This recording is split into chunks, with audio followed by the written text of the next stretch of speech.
Muy buen día, mi nombre es Andrea Viviana Acevedo Borges, soy estudiante del programa Trabajo Social en modalidad distancia, sede Orinoquía, y les doy la bienvenida a este video tipo podcast, La desigualdad también mata, una mirada crítica desde la desigualdad, la pobreza y el COVID-19, donde les voy a presentar un pequeño análisis desde el punto de vista del caso de la familia Álvarez Suárez en el contexto de la pandemia del COVID-19.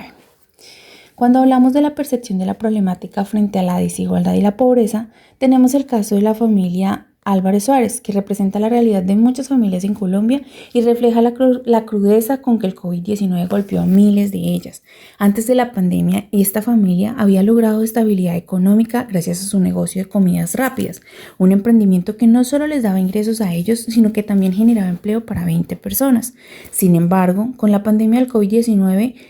les demostró lo vulnerables que eran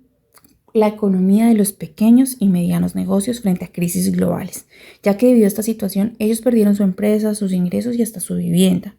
lo cual nos demostró que el COVID-19 no solamente fue una emergencia sanitaria, sino también el reflejo de la desigualdad y la pobreza estructural que existe en nuestro país, porque mientras que algunos sectores contaban con redes de apoyo y subsidios, otros como la familia Álvarez quedaban desprotegidos y a merced de la pobreza,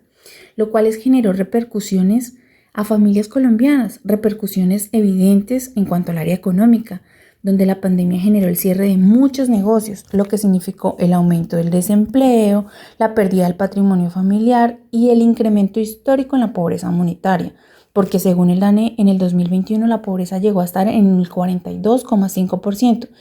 y afectó especialmente a hogares que dependían de ingresos informales o de pequeños emprendimientos, como el caso de la familia Álvarez. En el caso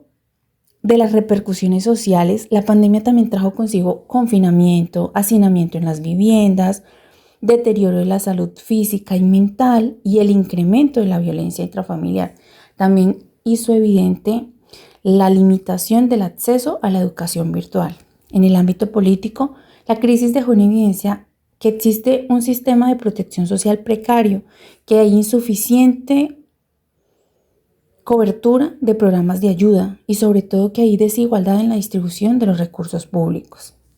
Teniendo en cuenta todo esto, al hacer una reflexión sobre el caso de la familia Álvarez, podemos decir que el caso de esta familia nos muestra cómo todo lo que habían construido con su esfuerzo, como su propio ascenso social, puede desaparecer en cuestión de semanas. La pérdida de su negocio, la imposibilidad de sostener la vivienda, el desempleo de sus trabajadores y sobre todo el regreso forzado a Medellín, que les refleja a ellos el retroceso social que vivieron miles de colombianos. Es por esto que desde la perspectiva de la justicia social de Rawls, esta situación generada a causa de la pandemia pone en evidencia que no existen condiciones justas ni igualdad de oportunidades reales para todas las familias.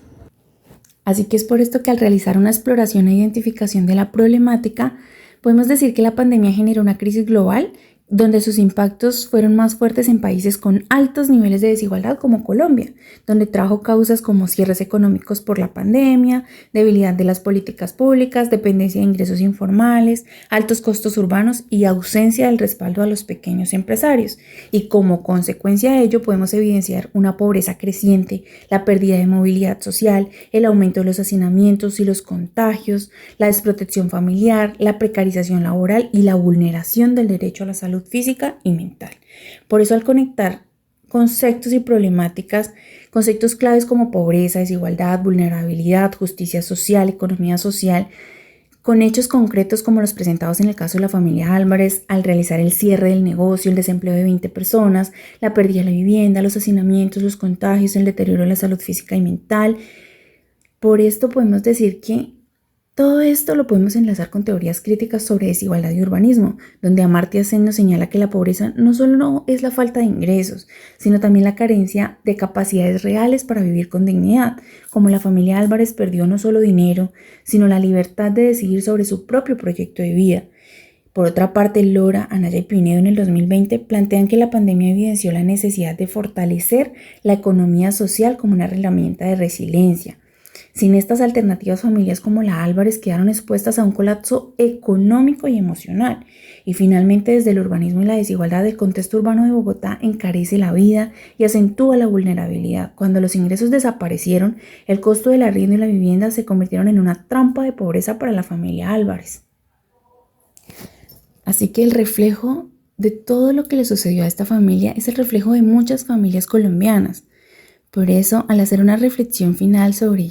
toda esta situación y este caso, podemos decir que el caso de ellos no es una historia aislada, es el relato de millones de familias que vivieron cómo se desmoronaban sus sueños durante la pandemia. Una familia que generaba empleo y bienestar y dignidad se convirtió en una familia que fue despojada de su negocio, de su vivienda y de su tranquilidad emocional. Esta situación nos confronta como sociedad. ¿De qué sirve crecer económicamente si seguimos siendo un país donde una crisis puede arrastrar a miles de hogares a la miseria? El COVID-19 nos enseñó que la desigualdad mata tanto como un virus, mata oportunidades, mata proyectos de vida, mata esperanzas. Así que al día de hoy la lección es clara. Todos somos una familia colombiana y necesitamos un modelo de desarrollo basado en solidaridad, en economía social y en justicia distributiva, porque no solo se trata de sobrevivir a una pandemia, sino de garantizar que ninguna familia quede sola y desprotegida en medio de la adversidad.